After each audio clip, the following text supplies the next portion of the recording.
Shabbat Shalom Umevorach. Ce Shabbat, nous lisons deux parachas, la paracha de Chukat et la paracha de Balak. Balak, c'est ce fameux roi qui avait peur pour son pays, en pensant que le peuple juif qui était en route pour aller acquérir la terre d'Israël allait déraciner son pays comme il a fait avec des autres pays. Alors ce roi-là, qui était le roi de Moab, a fait appel à un prophète qui s'appelait Bilham pour maudire le peuple juif. Ce prophète, à la finale, quand il arrive et il regarde ce peuple, le peuple béni, eh bien toutes ces paroles qui, à la finale, voulaient être une malédiction se transforment en bénédiction. Une des choses qu'il a dit, Ka'et Yomar le Yaakov ma Pa'al Kel.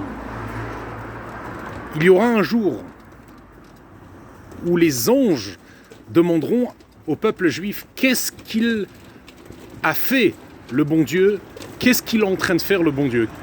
En deux mots, le peuple juif sera au plus haut niveau jusqu'à que les anges, qui sont des créatures célestes, créatures spirituelles, eux-mêmes viendront au peuple juif pour demander qu'est-ce qui se passe là-haut. Le Maïmonide nous dit que la prophétie, quand elle retournera dans le peuple juif, c'est un signe de Mashiach. Si on prend le mot Ka'et, qui veut dire comme maintenant, Balak a parlé environ 2400 ans. On rajoute exactement le même laps de temps, puisque c'est ça qu'est-ce qu'il lui dit, comme maintenant, ça se passera. Et il y aura la prophétie, c'est exactement ça. 4971, c'est-à-dire exactement le laps de temps qui aura la prophétie qui retournera au peuple juif. Et on voit quelque chose de ultra et extra intéressant. Depuis cette époque-là, on voit des prophètes, des grands de la génération, qui ont commencé à avoir de la prophétie, comme Rabbi Yehuda HaChassid, comme le fameux Ramban, Rabbi Moshe ben Nachmanide. Toutes ces œuvres sont pétries par de la prophétie. Et c'est ça le signe qu'on est rentré dans un millénaire messianique. Aujourd'hui, nous sommes une date très importante, la date du Rabbi Yosef Yitzhak, le 6e Rabbi de Lubavitch. Les rabbis d'avant sont aussi un signe de prophétie. Depuis le Baal Shem Tov, on a vu que ces rabbis-là, Rabbi Israël Baal Shem Tov, son successeur, le Mag de Mezrich, et encore jusqu'à notre rabbi à nous, tous, ils ont témoigné sur de la prophétie où ils voyaient tout le monde à travers la Torah. Ce Shabbat, nous fêtons la date de la libération de Rabbi Yosef Yitzhak, le fameux 6e Rabbi de Lubavitch, qui s'est battu contre le régime communiste et qu'en 1927, après une arrestation et une condamnation qui voulait mettre fin à sa vie, a été libéré ce Shabbat-là, le 12 Tammuz, et le 13 Tammuz, le lendemain, cette année qui tombe le dimanche.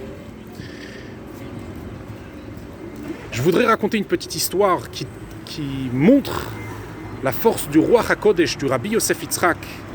Qu'est-ce qu'à la finale a témoigné Bilham, le prophète non-juif, en disant qu'il y aura avant le Mashiach, avant la Géoula Shlema, les prophètes et des gens qui auraient la force de roi HaKodesh, qu'il s'est passé avec mon propre grand-père, le Rav Kalmenson Shalita.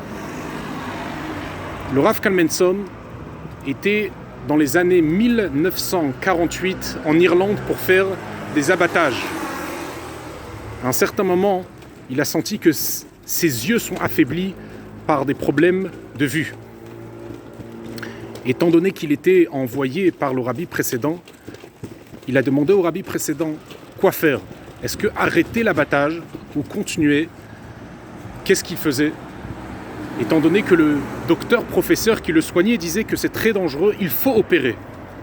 Le rabbi précédent lui a envoyé une lettre en disant qu'il doit continuer son travail de shrita, d'abattage rituel, et tout va rentrer dans l'ordre.